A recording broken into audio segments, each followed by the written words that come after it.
بسم اللہ الرحمن الرحیم۔ سیرت النبی صلی اللہ علیہ وآلہ وسلم۔ عنوان پہلی وحی۔ انہوں نے آتے ہی کہا اقرا یعنی پڑھیے۔ آپ نے فرمایا میں نہیں پڑھ سکتا یعنی میں پڑھا لکھا نہیں۔ اس پر جبرائیل علیہ السلام نے آپ کو سینے سے لگا کر بھیجا۔ آپ فرماتے ہیں انہوں نے مجھے اس زور سے بھیجا کہ مجھے موت کا گمان ہوا۔ اس کے بعد انہوں نے مجھے چھوڑ دیا، پھر کہا فرمائیے پڑھیے یعنی جو میں کہوں وہ پڑھیے۔ اس پر آپ نے فرمایا میں کیا پڑھوں؟ تب جبرائیل علیہ السلام نے سورۃ العلق کی یہ آیات پڑھی۔ ترجمہ: اے پیغمبر صلی اللہ علیہ وسلم، آپ پر جو قرآن نازل ہوا کرے گا اپنے رب کا نام لے کر پڑھا کیجیے، یعنی جب پڑھیں بسم اللہ الرحمن الرحیم کہہ کر پڑھا کیجیے۔ جس نے مخلوقات کو پیدا کیا، جس نے انسان کو خون کے لوتھڑے سے پیدا کیا، آپ قرآن پڑھا کیجیے۔ اور آپ کا رب بڑا کریم ہے، جو چاہتا ہے عطا کرتا ہے، اور ایسا ہے جس نے لکھے پڑھوں کو قلم سے تعلیم دی، اور عام طور پر انسانوں کو دوسرے ذریعوں سے ان چیزوں کی تعلیم دی جن کو وہ نہیں جانتا تھا۔ آپ فرماتے ہیں میں نے ان آیات کو اسی طرح پڑھ دیا، جس کے بعد وہ فرشتہ میرے پاس سے چلا گیا۔ ایسا لگتا تھا گویا میرے دل میں ایک تحریر لکھ دی گئی ہو، یعنی یہ کلمات مجھے زبانی یاد ہو گئے۔ اس کے بعد آپ گھر تشریف لائے۔ بعض روایات میں آتا ہے کہ جبرائیل علیہ السلام جب غار میں آئے تو پہلے انہوں نے یہ الفاظ کہے، اے محمد، آپ اللہ کے رسول ہیں اور میں جبرائیل ہوں۔ آپ کے گھر تشریف آوری سے پہلے سیدہ خدیجہ رضی اللہ عنہا نے حسب معمول آپ کے لیے کھانا تیار کر کے ایک شخص کے ہاتھ آپ کے پاس بھجوا دیا تھا، مگر اس شخص کو آپ غار میں نظر نہ آئے۔ اس شخص نے واپس آ کر یہ بات سیدہ خدیجہ رضی اللہ عنہا کو بتائی۔ انہوں نے آپ کی تلاش میں آپ کے عزیز و اقارب کے گھر آدمی بھیجے، مگر آپ وہاں بھی نہ ملے۔ اس لیے سیدہ خدیجہ رضی اللہ عنہا پریشان ہو گئیں۔ وہ ابھی اسی پریشانی میں تھی کہ آپ تشریف لائے۔ آپ نے جو کچھ دیکھا اور سنا تھا اس کی تفصیل سیدہ خدیجہ رضی اللہ عنہا سے بیان فرمائی۔ حضرت جبرائیل علیہ السلام کا بھی بتایا، اے محمد، آپ اللہ کے رسول ہیں۔ یہ سن کر سیدہ خدیجہ رضی اللہ عنہا نے کہا آپ کو خوشخبری ہو، آپ یقین کیجئے، قسم ہے اس ذات کی جس کے قبضے میں میری جان ہے، آپ اس امت کے نبی ہوں گے۔ پھر سیدہ خدیجہ رضی اللہ عنہا آپ کو اپنے چچا زاد بھائی ورقہ بن نوفل کے پاس لے گئیں۔ غار والا سارا واقعہ انہیں سنایا۔ ورقہ بن نوفل پرانی کتابوں کے عالم تھے۔ ساری بات سن کر وہ پکار اٹھے، قدوس قدوس، قسم ہے اس ذات کی جس کے قبضے میں میری جان ہے، خدیجہ، اگر تم سچ کہہ رہی ہو تو اس میں شک نہیں، ان کے پاس وہی ناموس اکبر یعنی جبرائیل آئے تھے جو موسیٰ علیہ السلام کے پاس آیا کرتے تھے۔ محمد اس امت کے نبی ہیں، یہ اس بات پر یقین کر لیں۔ قدوس کا مطلب ہے وہ ذات جو ہر عیب سے پاک ہو۔ یہ لفظ تعجب کے وقت بولا جاتا ہے، جیسے ہم کہہ دیتے ہیں اللہ اللہ۔ ورقہ بن نوفل کو جبرائیل کا نام سن کر حیرت اس لیے ہوئی تھی کہ عرب کے دوسرے شہروں میں لوگوں نے یہ نام سنا بھی نہیں تھا۔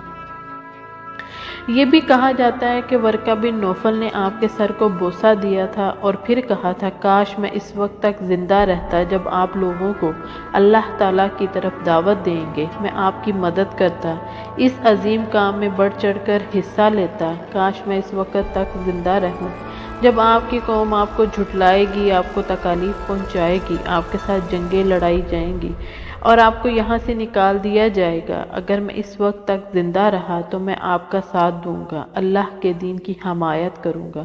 آپ یہ سن کر حیران ہوئے اور فرمایا میری قوم مجھے وطن سے نکال دے گی؟ جواب میں ورقہ نے کہا ہاں، اس لیے کہ جو چیز آپ لے کر آئے ہیں، اسے لے کر جو بھی آیا اس پر ظلم ڈھائے گئے۔ اگر میں نے وہ زمانہ پایا تو میں ضرور آپ کی پوری مدد کروں گا۔ ورقہ نے حضرت خدیجہ رضی اللہ تعالیٰ عنہا سے یہ بھی کہا تمہارے خاوند بے شک سچے ہیں، در حقیقت یہ باتیں نبوت کی ابتدا ہیں، یہ اس امت کے نبی ہیں۔ لیکن اس کے کچھ ہی مدت بعد ورقہ بن نوفل کا انتقال ہو گیا۔ انہیں حجون کے مقام پر دفن کیا گیا۔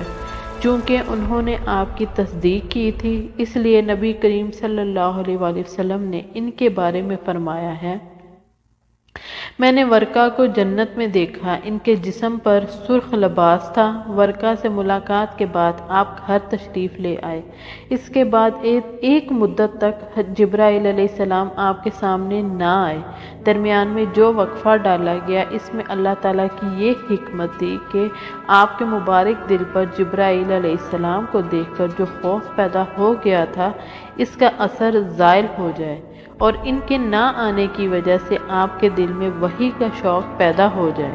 چنانچہ ایسا ہی ہوا۔ جبرائیل علیہ السلام کی آمد کے بعد سلسلہ رک جانے کے بعد آپ کو صدمہ ہوا۔ کئی بار آپ پہاڑوں کی چوٹیوں پر چڑھ گئے تاکہ خود کو وہاں سے گرا کر ختم کر دے، لیکن جب بھی آپ ایسا کرنے کی کوشش کرتے، جبرائیل علیہ السلام آپ کو پکارتے، اے محمد، آپ حقیقت میں اللہ تعالیٰ کے رسول ہیں۔ یہ کلمات سن کر آپ سکون محسوس کرتے، لیکن جب پھر وحی کا وقفہ کچھ اور گزر جاتا تو آپ بے قرار ہو جاتے، رنج محسوس کرتے اور اس طرح پہاڑ کی چوٹی پر چڑھ جاتے۔ چنانچہ پھر جبرائیل علیہ السلام آ جاتے اور آپ کو تسلی دیتے۔ آخر دوبارہ وحی ہوئی۔